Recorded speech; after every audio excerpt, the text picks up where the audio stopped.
Welcome to the Charleston Chicks podcast, where life gets better, bolder, and a little bit bonkers. We're three fierce, fabulous, and 50-something women who've been there, done that, and got the battle scars and laugh lines to prove it. Think of us as your go-to girlfriends, dishing out real talk on friendship, love, career, and connection. Because let's be honest, life after 45 is where the magic really happens. From navigating reinvention to new careers, dating, marriage, and surviving hot flashes with style, we're here to laugh, share, and dive deep into all the messy, magical moments of midlife. So grab your favorite drink, get comfy, and let's dive into the conversations you actually want to have. Because at this stage, we're not holding back, and neither should you. Welcome to the Charleston Chicks. As you all probably know by now, we are real women who talk about real things. And today we are going to talk about something very vulnerable and personal that happened in my life. As some of you might know, January is National Stalking Awareness Month, recognized nationally to bring attention to stalking and the impact on its victims.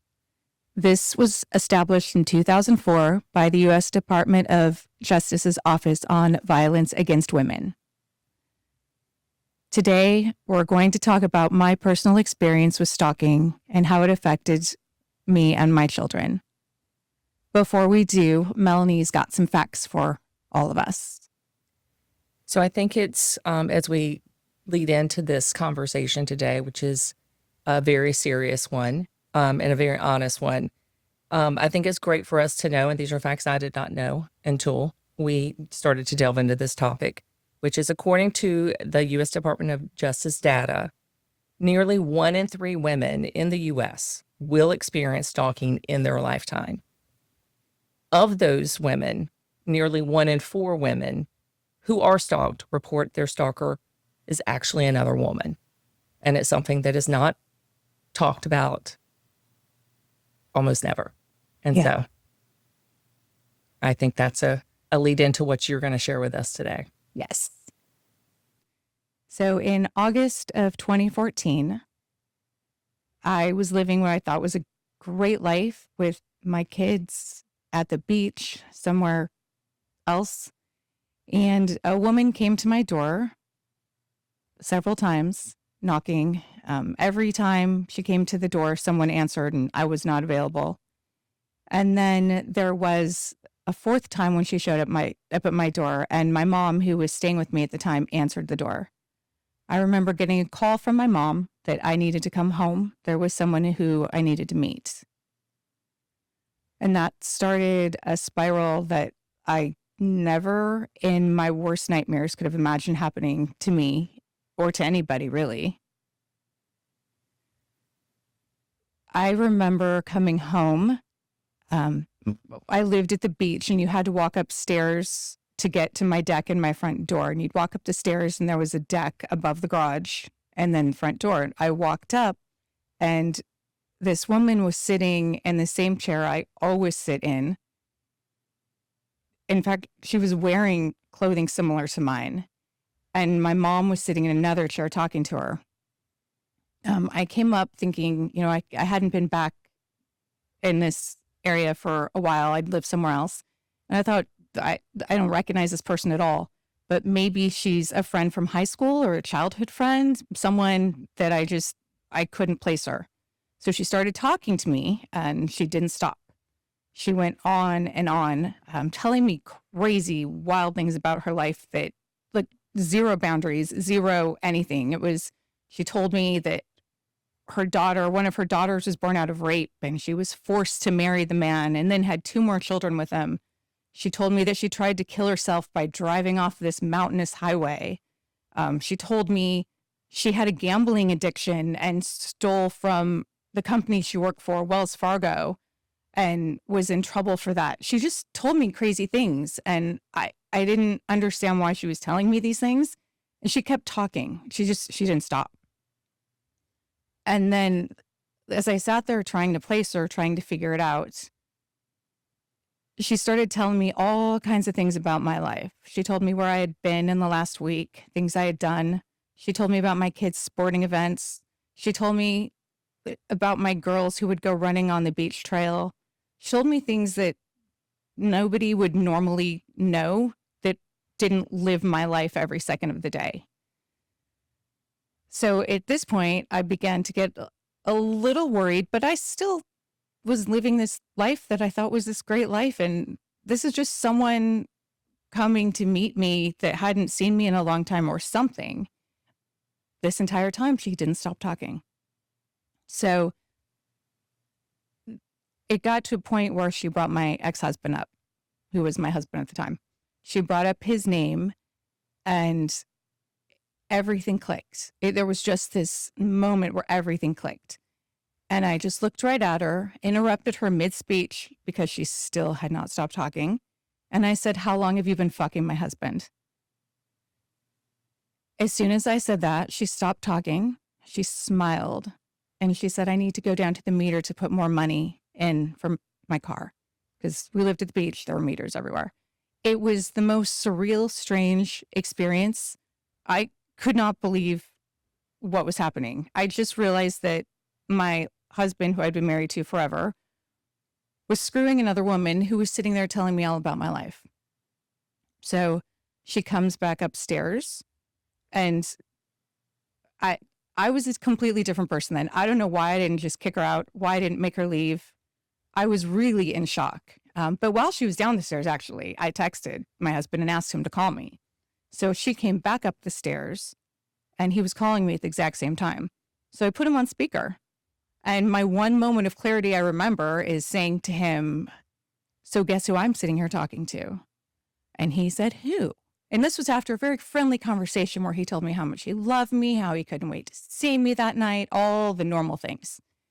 And he said, "Who?" And I said, "The woman you've been fucking." And he hung up on me. And she laughed. She thought this was really funny. I still didn't kick her out. I don't know why. I don't know what was going through my head other than complete shock. My children, 3 of my children, were in the house with all the windows open. They heard this entire thing. They called their sister, who was at college. They called her on the phone.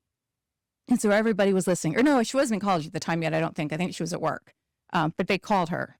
And so put her on speaker. Everybody heard this conversation. My children at this point ranged in age from 8 to 16. And we're all hearing everything this woman had to say. So after all of this, she looked at me and said, "Just so you know, when you die, I'm the one who's going to be taking care of your children." And that day set off 7 years of pretty much pure hell for all of us. So ladies, I know you'll have some questions. I know this is a really crazy, tough topic, but ask anything. What did you do after that point? Right after that, I think I was in so much shock. You know what? Actually, right after that, there was a little bit more. She told me, she did admit after this too, that she had been following us for the past year, that she was homeless, living in her car because when my ex sent her a Facebook friends request, it was her sign from her heavenly father to abandon her children and divorce her husband. And she did that. So her children had nothing to do with her. She didn't have a job. She lived in her car. She lived outside of my house, and I didn't even know this. Probably because we did live at the beach, and it was a big tourist area, and there were cars in and out all the time. And who would think that I need to be afraid of someone in a car, but she told me she had been taking pictures of us. She had records of everything. She had been sharing it with some of her friends. And I called an attorney I knew, and I said, "What do I do?" And he said, "Well, you need to get a civil protective order against her, so she has to stay away from you." So we went through the process of starting that. So I just for context sake, so at this point, your husband was not living in the home with you. He was. He was. He was, yes. At that moment, he was. He was. At that moment, that quickly changed. Yeah. Mm-hmm. So as part of what Jen's question is, what did you do next was. So I thought with him not being there, I thought this was about him. She wanted him. She could have him. Any man that's going to do that, you can have him, but you don't get my kids. But this is when I realized it wasn't about him. It was about me. Her obsession was with me. She wanted to be me and take my children. It was the craziest thing you could ever imagine. There were these palm trees in front of my house, and she named each of the palm trees one of my children's names and explained to me why these palm trees were my children's names and how they were just like them. And she would send me emails and texts. She was blocked, so she would find another way to do it. She sent packages to my house, but it was crazy. So finally, we went to court, and facing her in court was wild. She was wearing an outfit just like me. I mean, she had to copy it. Her hair was cut just like mine. She had shoes on just like me. I mean, this woman was absolutely obsessed with me. We stood there. I was really freaked out. I mean, it was really, because at this point, by the time we finally got to court, this had been going on for at least a year, maybe even longer. A year past the point where she showed up at your house. Yes. Gotcha. Yeah. It took that long. It took that long to get into a court legal situation. Yes. To get the actual court date where you're standing in front of a judge. It took that long. And that whole time she just kept going and going and going. Yeah. She would call my mother. She would email my mother. She would call me. I still to this day, I have huge Rubbermaid containers full of court documents and emails she printed and things that I'm told I have to keep forever. It's crazy how many, I mean, hundreds and hundreds and hundreds of emails, hundreds of letters mailed to my house, like just knocking on my door, and it just crazy. I mean, my house was broken into and my son's laptop stolen, and it was never proven that she did it, but it was all in the same time frame. And then they found his laptop, because it was a school laptop. They found it. It was tracked to a freeway close to where she would go back and forth to. So we're finally in court. We're standing in front of the judge. I am shaking, like scared out of my mind, because this woman has been terrorizing us for at least a year at this point. And when you have to fill out restraining order paperwork, there's like questions, and you answer with one or two sentences. Her response was 52 pages, single space typed to the judge. A response that should have been maybe 2 or 3 sentences. Written, not even typed. So 52 pages of paper, single space typed. She started telling her side of the story as she believed it, and why I'm the one to blame for everything that's ever happened in her life. And then she said something to the judge about her, let me read this to you, let me read my response to you, or something like that. And the judge stopped her. He said, I've already read your response. He said, this is a stalker's manifesto, and this is the worst case of stalking I've ever witnessed in all my years on the bench. So she went crazy, and she started screaming and yelling. Bailiffs had to hold her down. I got my restraining order. This was just for a civil protective order. This wasn't even criminal at this point, because this is how long it took. So she had to stay 100 yards away from me and my children, no electronic communication. But my mom wasn't on the restraining order, so she could electronically communicate with my mother still, which she did often. She would stay 101 yards from us. My kids would be on the beach. Like, one of my kids had would hang on the beach with his friends, a little surf class and things, and she would sit 101 yards away. She would be outside the fence at my son's football games. Right at 101 yards. I mean, she knew exactly what she was doing. It was very calculated, very manipulative. And then there was a night about a year later, it was the day Prince died, which is how I'll remember this for the rest of my life. One of my daughters and I were at a train station, And it was at night, and the doors were locked in the car, and there were a lot of cars there. So we were kind of blocked in because there was a lot of people there. And all of a sudden she came pounding on the glass and my windows. And my daughter started crying, was just scared out of her mind. I remember just telling her, like, just huddle down, like, get down. And I got on the phone with 911 right away. So I decided at that point, I needed to protect my child. I couldn't get out. There were people who had like left their cars and were all parked, and it was just, I couldn't get out. So the best thing I could do was lock my daughter in the car and go the other way, because I was going to be the one she was going after.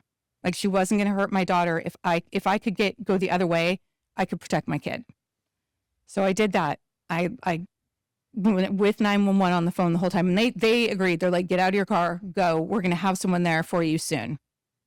So I start going the other way with the doors locked. I've got the alarm in my hand. There's people around, and there was a big homeless community there too, and they're all kind of yelling, and it was just the most surreal thing. And she's following me, and she's screaming and yelling at me. And I saw a car behind me pull away, so I was able to race back to my car, got in, locked the doors. I took off and had police on the phone this entire time. They still hadn't gotten to me. We're like probably 20 minutes in, and we're in this little town, and they still hadn't gotten to me. So I start racing home. I kept them on, but on the other line, I called my son, who was at home, and I said, okay, I need you to put your little brother in our safe place, because we had like a designated safe place. I'm like, and here's what's happening. Make sure everything is locked. Make sure alarms are on. Make sure, just double check all the things we've been living with every day. Double check. So my son was a high school football player. He got his brother in the safe place, locked him in this room where his brother hopefully had no idea what was going on yet, because it was like this fun room and things. Because we kind of made it that way purposely. We're racing back to the house, and I realize she is too. She's behind me, and she's going to my house. So we're racing back to the house. I've got him on the phone. I've actually got, like, I think 911 was like a 3-way call at this point, because I had to be able to talk to my son. I had to be able to talk to them. So I pull up right in front of our garage and I just grab my daughter, like, and I race her up the stairs as fast as I can. My son is out there, and he's got a bat. He's like, I'm taking care of this. I'm taking care of this problem. Get her in there. I'm going after her. And she gets out of her car. And at that moment, when she got out of her car, all of a sudden, police were everywhere. Everyone was getting sirens, police, guns pulled all over the place, just everywhere. And she was arrested. So she was arrested right there in front of my house. So that you're describing just one instance. Oh, this is just one. That occurred after your court date. Yes. After the protective order. So after this, we got a criminal protective order. Okay. So she was given a month in jail. I was granted a criminal protective order. She was out within 2 weeks. And the whole process started all over again. So how many times was she arrested for violation of the protective order that you had against her? And over what period of time? I'm just curious. Over the years that we had the criminal protective order, she was probably arrested maybe 13 times. And I'm trying to remember exact numbers, but every time she was arrested, there was a minimum of 8 violations of the order. And I think of the protective order. And I think 8 was the lowest. I think it went up to like 18 violations on one of the arrests. Yeah. Every single time she would get 30 days in jail, and she'd be out within 2 weeks, sometimes sooner. The very last arrest, she was out within 24 hours because of overcrowding. Wow. So, gosh,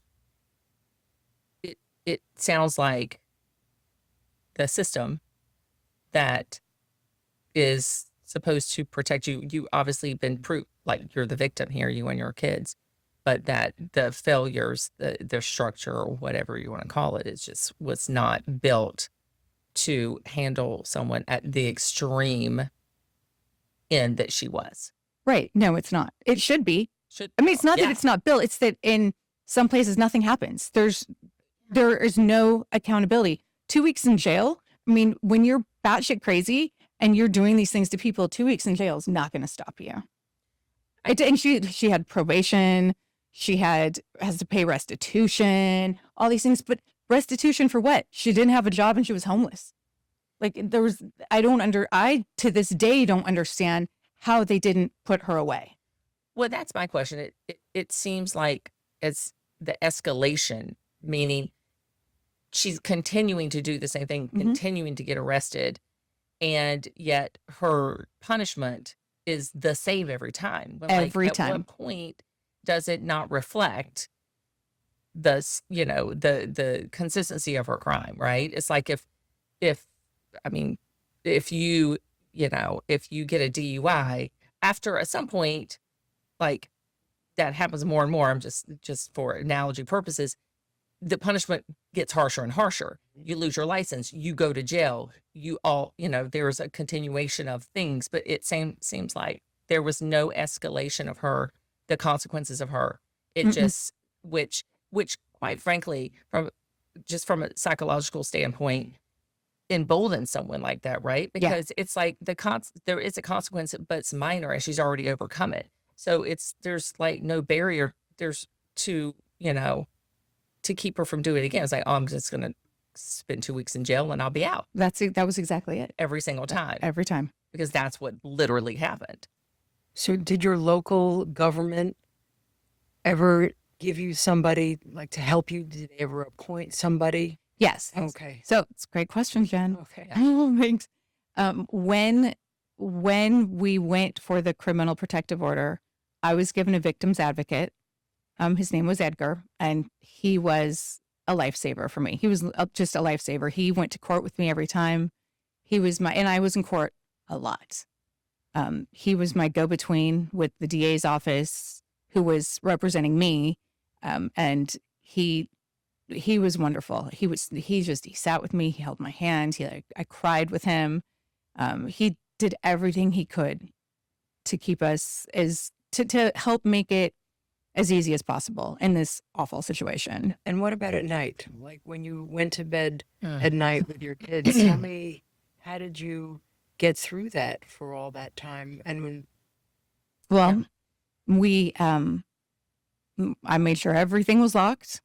We had an alarm system. Every noise woke me. And we had police outside of our house most of the time. We were watched a lot.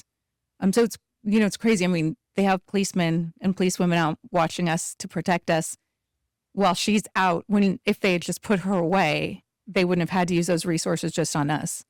But every police officer in our town knew us. They knew all of my kids. So they were watching our house. But, a piece of paper and a policeman doesn't necessarily stop crazy either. So, in fact, I had a situation with another sheriff who offered to help me make this situation better. And he wanted to meet me in the parking lot at a park because it would be safe. And here's me, a victim, thinking, oh, okay, that's weird, but okay. That's probably more comfortable than another police officer showing up at my house when my kids live with them all the time. And I didn't want that. So I showed up and I had all my pictures and all my evidence I was giving him because there should have been another arrest at this point. And he made it very clear to me that he would help me if I helped him. And he wanted favors from me in order to help me keep my children and I safe. Should we assume what kind of favors? Sexual favors. Okay. Yeah. And he made it very clear to me what he wanted me to do. Yeah. So here's me, victim, taking care of all my kids, trying to keep them safe, giving them as normal of a life as possible. Have wonderful, wonderful policemen and women in our town who are helping us.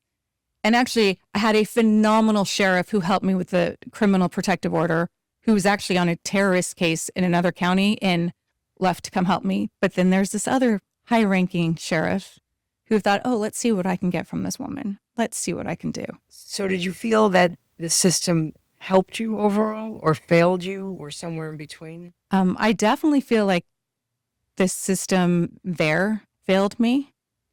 I think it fails a lot of women in many ways. I think a victim of sexual assault, a victim of stalking, women as victims, I think we're failed. And I think a lot. often re-victimized. We are definitely during re-victimized. the process. Like Mhm. you could have, thankfully you did not enter into that. But I mean, Yeah. just having the experience is being re-victimized. Yes, 100%. So then what happened next? So after several years, I mean, it was several years of this back and forth, and we moved in the middle of the night to another house, which really sucked because prior to all this, we had this great life, but we moved to this other house. My very best friend in the whole world, Carolyn, lived with us, and she helped us with all of it. She came and stayed with us. And it was actually a really cool story. She was the most amazing human being. And she helped keep us safe and helped with everything. But we all moved to this house in another city that was close by and really close to my kids' school. So they went to like a small private school where they could be safe, as safe as could be. I mean, she was still there sometimes. But my victim's advocate came to me and said, we can't keep you safe, but we can't keep you safe here, but we can move you. And we suggest you seriously consider this because we will move you across the country and you can be safe then. So that's what we did. So how long from her showing up at your house, even though we know she was actually stalking you before that, and just unbeknownst to you at the time, to when that conversation happened? I think it would be helpful to understand that this is not a matter of a year, 2 years. No.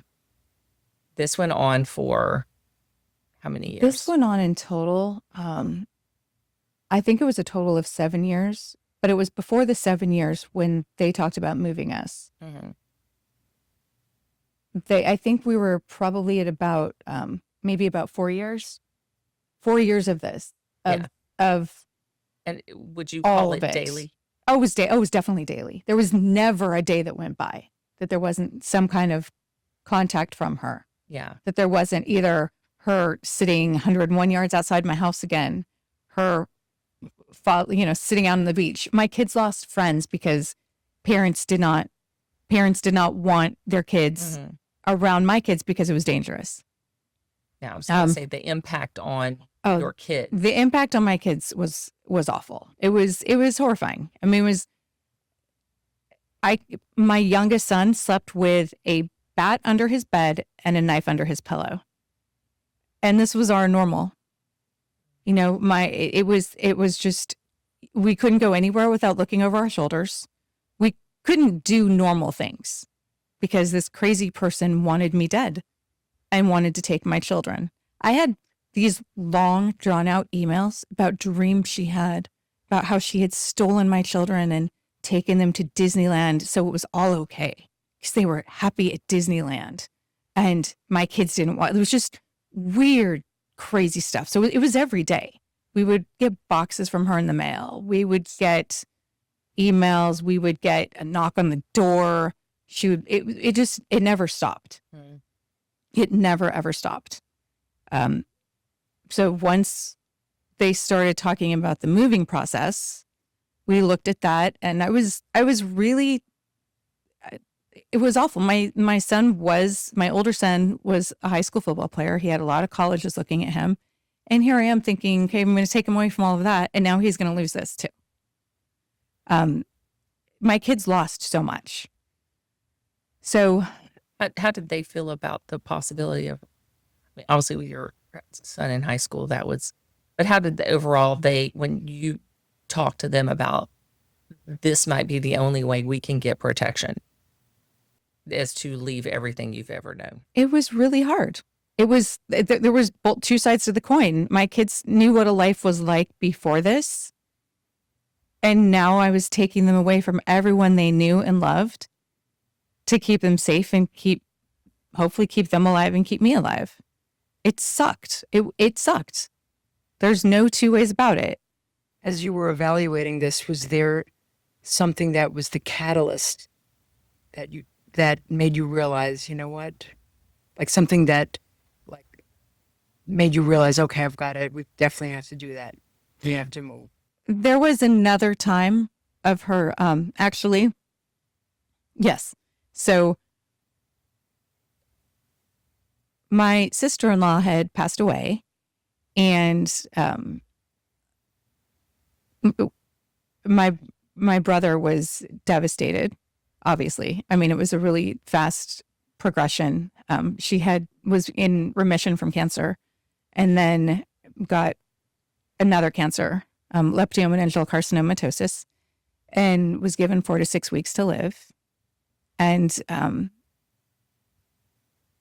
after she passed away, my oldest daughter, had been at his house because she was concerned. We were all very concerned for him, but they were extremely close, and she wanted to be there and make sure he was okay. And not okay, like you're never okay from that, but that really he wasn't going to hurt himself because this was the first love of his life. So she came home, and around midnight, and I was in bed when she came home, and she came up the stairs, and our stalker was sitting at the table at the deck in my chair. And this is after Sabrina had passed away. My daughter is distraught because my daughter was so close to her, distraught for my brother because she just loves and adores my brother. And they are like so tight. Comes home to this woman on my deck. And that moment, she called me instead of doing anything, and she said, I'm not dealing with this anymore. And she started screaming at her and chased her down the stairs. I'm on the phone with the police. My daughter got in the car and had a car chase with this woman on the freeway. But this was like turning. My daughter was not going to be afraid anymore. Like, how dare she, this time that was so vital in our lives and in my daughter's life and in my brother's life. And my daughter had gone through so much. I mean, my brother had gone through so much. My daughter was going through so much. Comes home to this. And I'm on the phone with the police because my daughter is now chasing our stalker on the freeway, and I'm scared to death of what's going to happen. And I just thought, okay, this is it. We can't live like this anymore. Like this can't be our life. And if I can't keep my kids okay here, we have to go. So we did wait. We waited a little bit until my son graduated because I really and truly was afraid to take him away from football. I thought, he had all these college coaches watching him, and what am I going to take away the rest of his life too? And it really was at this point only a few months more. So we waited this few months. We were extremely vigilant, did all the things to protect ourselves. We had police. Actually, in this area, it was county, so it was sheriffs. We had sheriffs that did stay outside of our house, like down the street, and we had a lot of extra things. We had the alarm system. I had dogs who barked like crazy. My Carolyn, who would not put up with anything. She was such a badass woman. And she made sure we were so well protected as best as she could. And so then, right after he graduated, as soon as he did his part, he left for college and we left for Charleston. Thank you for being here and staying with us through the end. We know this is a heavy conversation, but it's one many people have lived through, either personally or through someone they love. We'll continue this story in part 2 next week, and we invite you to join us then. If someone in your life needs to hear this or could use support, please share this conversation with them. As a reminder, January is National Stalking Awareness Month. You are not alone, and awareness matters.